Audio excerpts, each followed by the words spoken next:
What is going on, Lancers? Welcome back to the Style of Gaming, and welcome to another edition of my Anthem Masterwork weapon reviews. In this video, I'm breaking down the Masterwork Light Machine Gun Artinia's Gambit, a fun weapon that's bark is much louder than its bite. Thank you to everyone who has shown the channel support. If you haven't already, please subscribe, and let's break down this middle-of-the-road Masterwork weapon. Artinia's Gambit is one of the first Masterwork weapons I got, and when I first saw it, I knew that at a minimum, the weapons of Anthem were going to look super sick. Artinia's Gambit's black body is perfectly adorned with an array of gold symbols and geometry that feels regal and powerful. This looks like the weapon I'd expect every sentinel in the game to have. The symbols on the magazine housing looks like a digital lotus flower and is probably one of the coolest symbols in all of Anthem. The small adage of onyx or dark gray in the barrel and below the scope is a nice aesthetic touch, and it really helps the gold usage in the symbols be meaningful and ultimately force your eye all around the gun. The triangles found all over this weapon hold true to the overall symbolic continuity of Anthem and really set the stage for how these weapons could tie into a deeper lore and story. I really wish that this weapon was as badass as it looked, but it just wouldn't be true to say. Artinia's Gambit is a relentless style light machine gun, meaning it is one of the more balanced variants of LMGs. For all intents and purposes, Artinia's Gambit is a really fun weapon to play. It's punchy, fast, and it feels absolutely great. The sounds and feel really bring this weapon to life, and the give back and recoil is very manageable and incredibly smooth. Artinia's Gambit barely moves when you fire over a long period of time, meaning the large mag helps you stay in the battle for a serious time and helps you get the most bang for your buck. The base magazine is 100, kind of like a mini autocannon for any non-Colossus.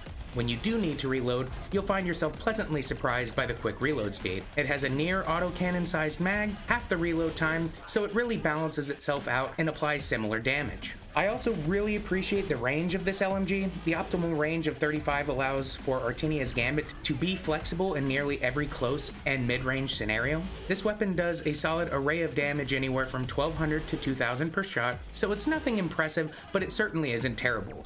You have to consider if you are granted the proper inscription and get 100% or more weapon damage, you can double this number. But the base of the weapon and all of its stats, it's just very middle of the road. Artinia's Gambit does pretty decent damage to shields, but virtually nothing to armored enemies. But at this point in my reviews, you should know kinetic weapons just don't really speak to me in the way that elemental weapons do. Unfortunately, the Masterwork perk doesn't really speak to Artinia's Gambit beyond its less than superb stats. The Masterwork perk states, when reloading, detonates an explosive combo in the immediate area. Now, I know it says immediate, but this description is probably the most 100% accurate description of all of the abilities in Anthem, because if you are almost directly next to an enemy that happens to be primed, this weapon will cause an explosive Aoe combo, similar to the Colossus's combo after effect, but you have to be right next to them. Now, this might sound really cool on paper, but there are more times than not where I find this perk to be absolutely pointless. And again, I'm not ignorant to the title of this weapon. Artinia's Gambit is meant to apply some form of risk and challenge to its perk, but I mean, in high levels of play, I found myself getting nuked before I could actually get in for the explosive combo to proc when reloading. Especially considering that the mag is 100 rounds, it's not like you're reloading this thing as fast as a machine pistol. I was actually reloading when I didn't need to just so I could see this ability happen. So I guess I just don't see how this is a very viable perk, and it doesn't seem like a very rewarding Gambit at that. The explosive Aoe combo is really nice, especially because I love the Colossus,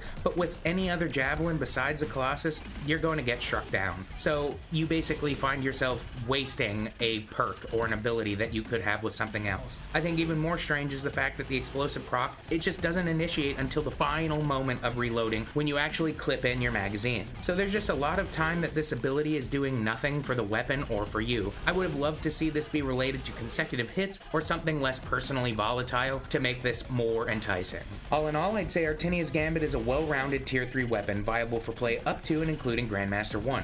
Its damage isn't poor, but it's not very impressive for a light machine gun. The stats around damage, force, recoil, range, etc. are pretty good, but couple lackluster damage and an extremely specific and niche Masterwork ability, you have a weapon that is trumped in many scenarios. If I was to truly recommend you a scenario to play this weapon, I'd say pick a Colossus and cause a gear combo for the explosive area of effect perk, or use an interceptor with high shield and armor, or you'll just be melted. There's so many other options, and until light machine guns and shotguns see a substantial balance of damage, I'll always review these weapons poorly in consideration to other things like marksman rifles or assault rifles. Thanks for watching, Lancers. Please subscribe, and I'll see you back here for another Masterwork weapon review.